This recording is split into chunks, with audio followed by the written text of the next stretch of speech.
আমার একটা ছেলে ছিল, একটা মাত্র ছেলে আমার। আমার এই ছেলের রায়টা আমি শুনে সন্তুষ্ট হই নাই। মনের মধ্যে অনেক জ্বালা, আমার অনেক যন্ত্রণা। আমি শহীদ পরিবারদের কোনো মূল্যায়ন করে না, দাম দেয় না। আমার নাম শেখ জামাল, আমি শহীদ জুনাইদের বাবা। জুনাইদ ক্লাস 7-এ পড়তো। এটা ছোট্ট শিশু।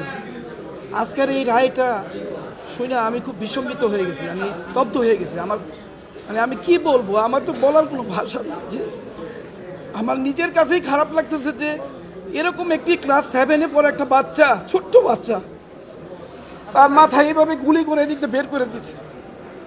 এটা কি রায় দিল? এটা এতটা দিন আমরা নিজেদের যে বিচারটা চাওয়ার জন্য দাঁড়ে দাঁড়ে ঘুরে এই পর্যায়ে আসছি।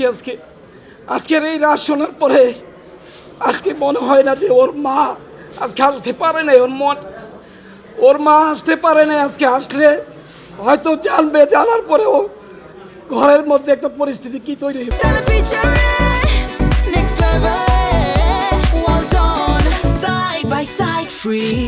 আমার একটা ছেলে ছিল, একটা মাত্র ছেলে আমার এই ছেলের রায়টা আমি শুনে সন্তুষ্ট হই নাই।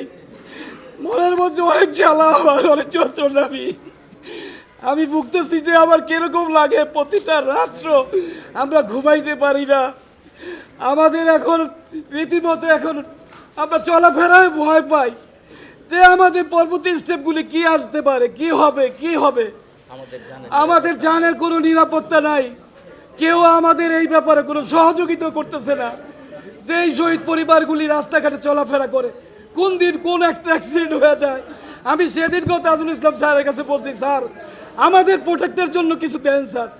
আপনারা তো একজন গানম্যান সাথে রাখেন, 2 জন গানম্যান রাখেন, কিন্তু শহীদ পরিবারের নিরাপত্তা কোথায়? সেটা আমাদের সাংবাদিক ভাইদের প্রশ্ন করলাম যে শহীদ পরিবার কি এইভাবেই থাকবে? হ্যাঁ, তাদেরকে অবহেলা করা হবে, তাদেরকে রাস্তার মতো করা হবে। আজকে আমরা প্রশাসনের অনেক জায়গায় যাই, শহীদ পরিবারদের কোনো মূল্যায়ন করে না, দাম দেয় না। মনে হয় যেন আমার সন্তান একটি নতুন সূর্য, একটি নতুন বাংলাদেশ আনার পর একটা অপরাধ করে ফেলেছে সে। আজকে কি রায় দিল সেই আদালতে, বলেন, আপনারাই বলেন।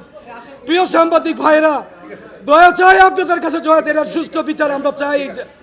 আল্লাহ।